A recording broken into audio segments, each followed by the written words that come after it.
You're watching Daily News Podcast on Mangalore Today, your guide through the complexities of today's news landscape. From local achievements to challenges we face, we're here to bring you the full picture. In the aftermath of a landslide striking between Yadakumari and Kadagaravalli, Southwestern Railway has announced significant disruptions in train services.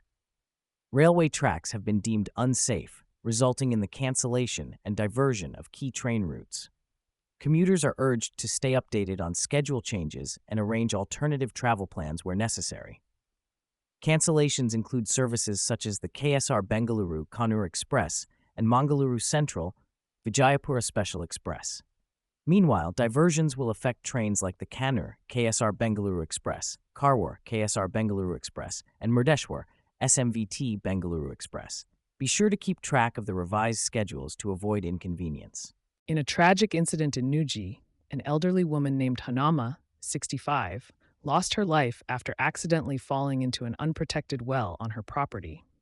Hanama had a habit of peering into wells out of curiosity to see the water level, and it is suspected that while doing so on the evening of July 26th, she slipped and fell into the well.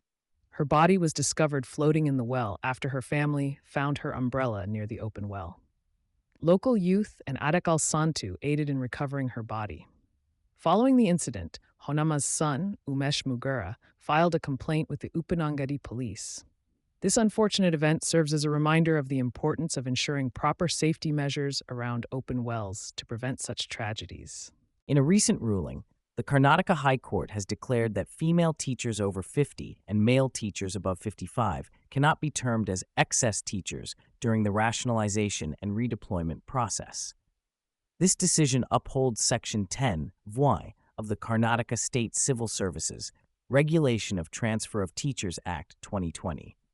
The court dismissed appeals by the Department of School Education challenging the Karnataka State Administrative Tribunal's orders, which had halted the transfer of teachers Umadevi Hundarkar and Prabhavati Ronad from Bagalkot district schools. The court stressed the importance of implementing such provisions in favor of eligible teachers, regardless of their request. It emphasized that teachers have a right to be protected under the Act and that age-based exemptions are a long-standing practice.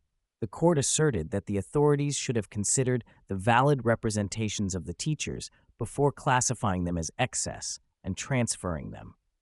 In a tragic incident, a house near Sri Durgaparameshwari Temple Road in Kukundur Gram Panchayat Karkala was engulfed in flames on Saturday morning.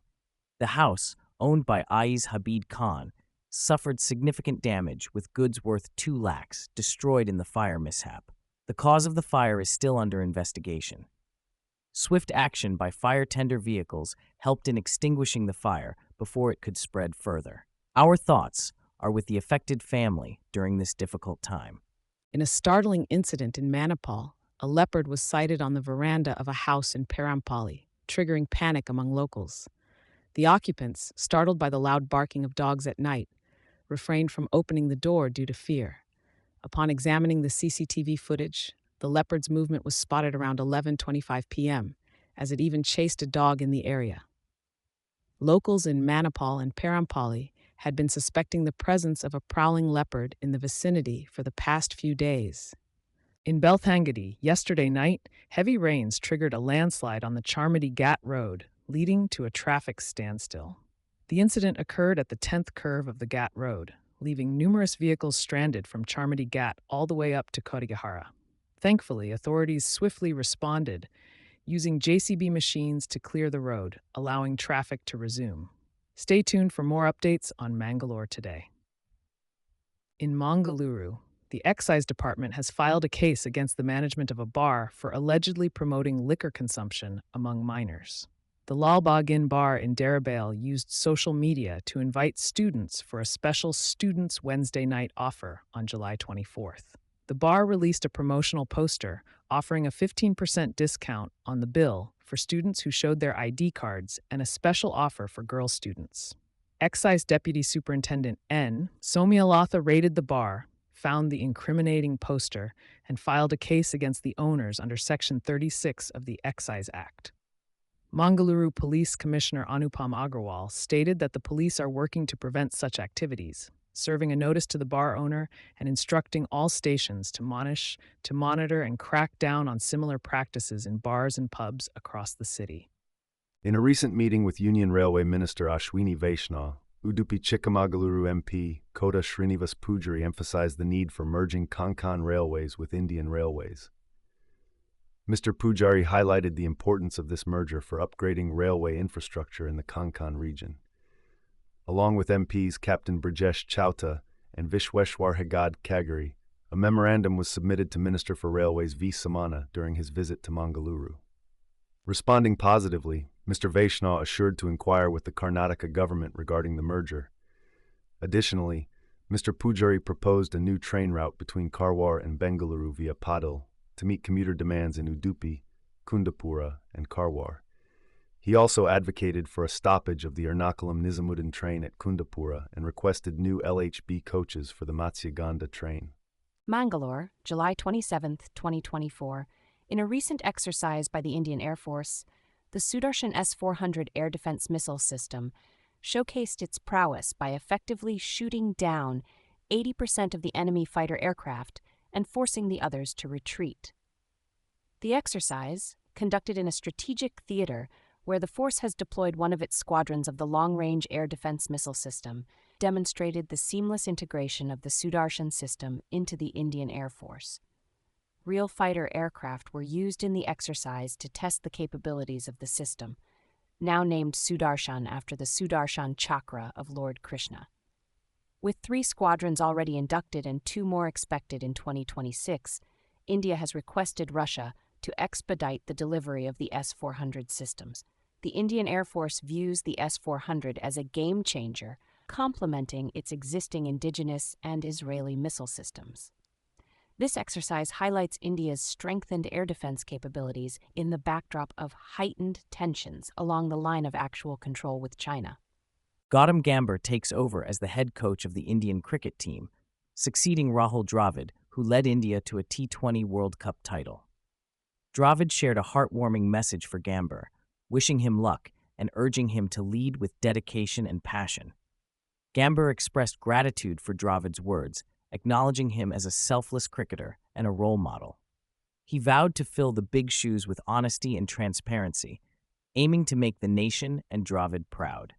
The Indian team's first match under Gambhir's guidance against Sri Lanka is eagerly anticipated, as fans hope for continued success under the new coach's leadership.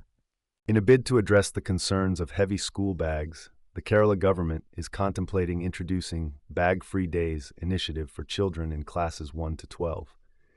The General Education Minister, V. Sivankudi, has acknowledged the increasing complaints from parents and students regarding the weight of school bags and stated that the government is actively considering measures to lighten the burden.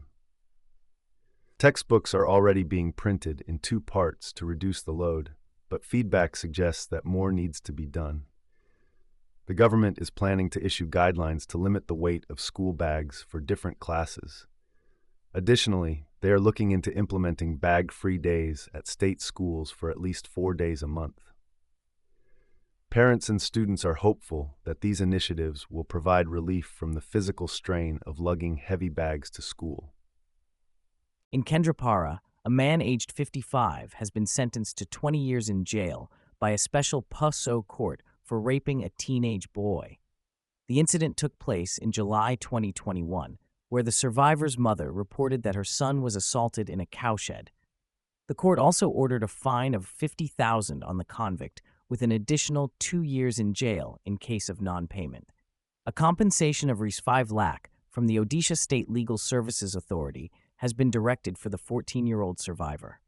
The accused has been found guilty under IPC Section 377 and Section 6 of the POCSO Act 2012. 10 witnesses, including the survivor, testified during the trial. In a crucial development, after being closed for nearly 11 days following a devastating landslide between Ankola and Kumta on National Highway 66, the Shirur stretch briefly opened on Thursday night for the movement of essential goods vehicles. The district administration and police have decided against allowing private vehicles due to the looming threat of more landslides. Hundreds of goods vehicles, including those carrying fuel, have been stranded since the landslide claimed lives and left several missing. Despite pressure from the central government, the road will remain shut until Geological Survey of India's approval. To mitigate losses, an unofficial decision to allow goods vehicles at night has been made. Authorities are working on meeting safety conditions before reopening the highway for heavy vehicles. Nevertheless, the rescue operations continue diligently in the affected area. Prime Minister Narendra Modi will be making a historic visit to Kyiv next month, marking his first trip to Ukraine since Russia's invasion in 2022.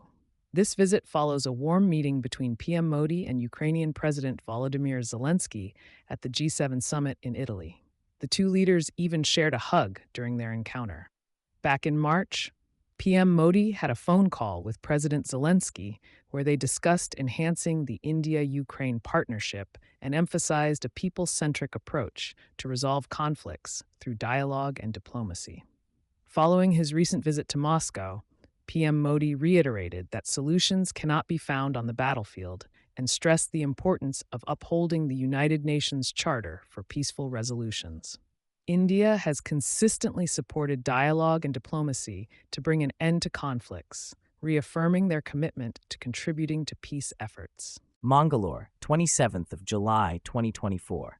In a tragic incident along the line of control in Jammu and Kashmir's Kupwara district, one soldier lost his life and 4 others sustained injuries during an encounter with terrorists.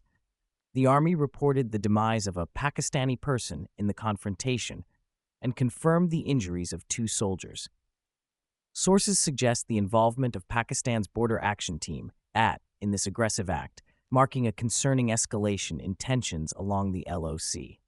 This incident occurred just a day after Kargil Vijay Diwas, when Prime Minister Narendra Modi issued a strong warning to Pakistan, reiterating India's resolve to overcome all terror challenges.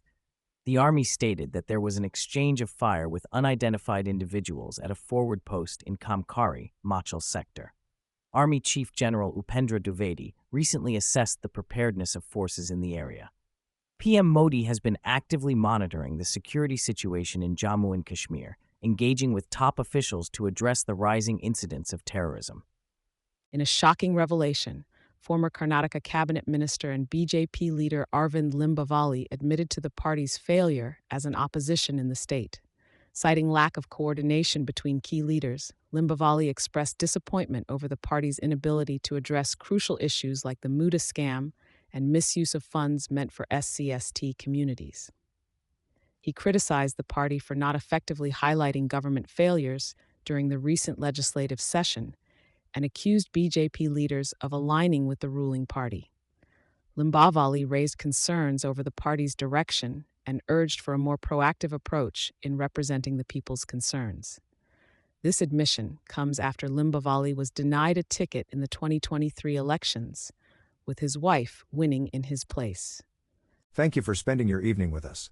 For extended coverage and further news, mangaloretoday.com is just a click away. Subscribing to our channel means you're always in the loop. We appreciate your support. Until next time.